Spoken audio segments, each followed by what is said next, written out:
So we saw the outcome of the multivariate data analysis. How do we get to the point that we have those nice graphs that everyone should be able to read? Quite a bit of hard work. Yeah.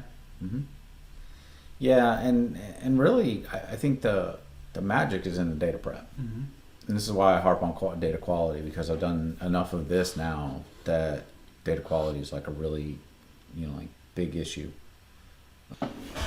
Yeah, David, it's a lot of hard work.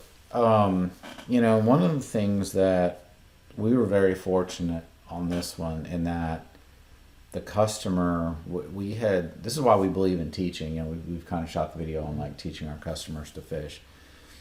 We actually showed them how to build the event frames and kind of capture the data on a couple of the different batch processes here. Okay. And if we hadn't done that and the customer one of their engineers hadn't taken the time, like he wrote some VBA macros and was like, okay, when this batch ends, look for the next batch after that in the next process downstream. Okay, those need to line up this way.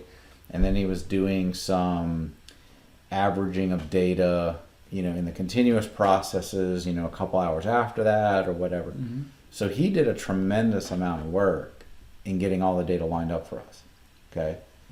So that I want to make sure people understand that's a big deal. And this is still one of the reasons why I really have a ton of respect for the PI system is because it allowed us to get that summary data available and ready. Right? Whereas like, let's say you had piped it to AWS, just a bunch of the raw data. Well, you still have to do all that math. You might have to look at the batch number and some of the time stamps and stuff like that. And it'd be a little more work, I think. That's what my gut tells me.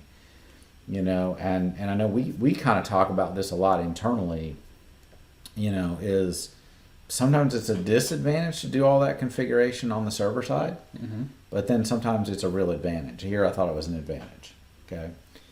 And so, he had all the data prepped up, lined up, ready to go. However, there was still a bunch of data cleanup we had to do, right?